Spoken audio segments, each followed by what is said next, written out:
ನಮಸ್ಕಾರ ಸ್ನೇಹಿತರೆ, ಗುರುಕೃಪಾ ಚಾನಲ್ಗೆ ಸ್ವಾಗತ. ಅದು ದ್ವಾಪರ ಯುಗದ ಮುಕ್ತಾಯದ ಸಮಯ.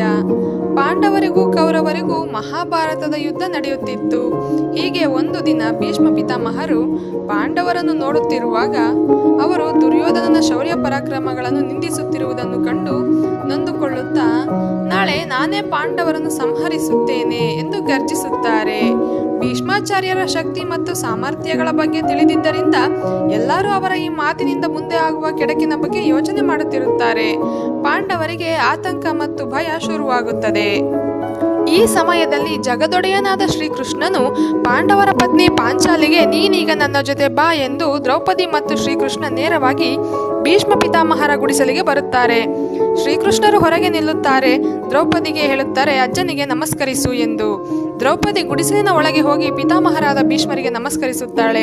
ಆಗ ಅವರು ಎಂದೆಂದಿಗೂ ಸುಮಂಗಲೆಯಾಗಿರು, ಅಖಂಡ ಸೌಭಾಗ್ಯವತಿ ಭವ ಎಂದು ಆಶೀರ್ವಾದ ಮಾಡುತ್ತಾರೆ. ನಂತರ ಅವರು ದ್ರೌಪದಿಯನ್ನು, ಮಗಳೇ, ಇಂತಹ ರಾತ್ರಿಯಲ್ಲಿ ನೀನು ಒಬ್ಬಂಟಿಯಾಗಿ ಹೇಗೆ ಇಲ್ಲಿಗೆ ಬಂದೆ? ನಿನ್ನ ಜೊತೆ ಯಾರಾದರೂ ಬಂದಿದ್ದಾರಾ ಎಂದು ಕೇಳುತ್ತಾರೆ. ಆಗ ದ್ರೌಪದಿ, ಹೌದು ಪಿತಾಮಹರೇ, ನನ್ನ ಅಣ್ಣ ಶ್ರೀಕೃಷ್ಣ ಹೊರಗಡೆ ನಿಂತಿದ್ದಾರೆ ಎಂದು ಹೇಳುತ್ತಾಳೆ. ಆಗ ಭೀಷ್ಮರು ಗುಡಿಸಲಿನಿಂದ ಹೊರಗೆ ಬರುತ್ತಾರೆ ಮತ್ತು ಇಬ್ಬರು ಒಬ್ಬರಿಗೊಬ್ಬರು ನಮಸ್ಕರಿಸಿಕೊಳ್ಳುತ್ತಾರೆ. ನಾನು ಮಾಡಿದ ಘೋಷಣೆಯನ್ನು ನನ್ನ ಆಶೀರ್ವಾದದಿಂದ ಸಮಾಪ್ತಿ ಮಾಡಿಬಿಟ್ಟೆಯಲ್ಲ, ಈ ರೀತಿಯ ಜಾಣತನ ಶ್ರೀಕೃಷ್ಣರೇ ನಿಮಗೆ ಮಾತ್ರ ಸಾಧ್ಯ ಎಂದು ಹೇಳುತ್ತಾರೆ. ಭೀಷ್ಮ ಪಿತಾಮಹರ ಡೇರೆಯಿಂದ ವಾಪಸ್ಸು ಬರುವಾಗ ದ್ರೌಪದಿಗೆ, ಒಂದು ಸಾರಿ ನೀನು ಹೋಗಿ ಅಜ್ಜನಿಗೆ ಗೌರವ ಸಲ್ಲಿಸಿದ್ದಕ್ಕೆ ನಿನ್ನ ಗಂಡಂದಿರಿಗೆ ಜೀವದಾನ ಸಿಕ್ಕಿದೆ. ಅದೇ ರೀತಿ ಮಹನೀಯರಾದ ಧೃತರಾಷ್ಟ್ರ, ದ್ರೋಣಾಚಾರ್ಯ, ಭೀಷ್ಮ ಮತ್ತು ದುರ್ಯೋಧನ, ದುಶ್ಯಾಸನರಿಗೆ, ಕೌರವರಿಗೆ ಮತ್ತು ಕೌರವರ ಪತ್ನಿಯರೂ ಸಹ ಪಾಂಡವರಿಗೆ ನಮಸ್ಕಾರ ಮಾಡುತ್ತಿದ್ದರೆ ಸಾಮಾನ್ಯವಾಗಿ ಈ ಯುದ್ಧವು ಆಗುತ್ತಲೇ ಇರಲಿಲ್ಲ ಅಲ್ಲವೇ ಎಂದು ದ್ರೌಪದಿಗೆ ತಿಳಿ ಹೇಳುತ್ತಾರೆ. ಅಂದರೆ ಈಗ ನಮ್ಮ ಮನೆಗಳಲ್ಲಿನ ತೊಂದರೆಗಳಿಗೆ ಮೂಲ ಕಾರಣವೆಂದರೆ ಮನೆಯ ಹಿರಿಯರನ್ನು, ಗುರುಗಳನ್ನು ಕಡೆಗಣಿಸುತ್ತಿದ್ದೇವೆ. ಮನೆಯ ಹಿರಿಯರಿಗೆ ನಮಸ್ಕರಿಸಿ ಅವರ ಆಶೀರ್ವಾದವನ್ನು ಮಕ್ಕಳು ಮತ್ತು ಸೊಸೆಯಂದಿರು ತೆಗೆದುಕೊಂಡರೆ ಯಾವುದೇ ಮನೆಯಲ್ಲಿ ಎಂದಿಗೂ ಜಗಳಗಳು ಉಂಟಾಗುವುದಿಲ್ಲ.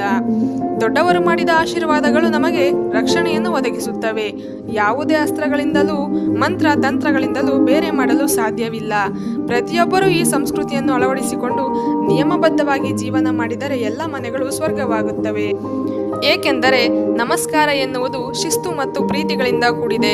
ನಮಸ್ಕಾರ ಎನ್ನುವುದು ಗೌರವವನ್ನು ಕಲಿಸುತ್ತದೆ. ನಮಸ್ಕಾರದಿಂದ ಒಳ್ಳೆಯ ವಿಚಾರಗಳನ್ನು ವಿನಿಮಯ ಮಾಡಿಕೊಳ್ಳುತ್ತೇವೆ. ನಮಸ್ಕಾರ ನಮ್ಮಲ್ಲಿರುವ ಅಹಂಕಾರವನ್ನು ಅಳಿಸುತ್ತದೆ.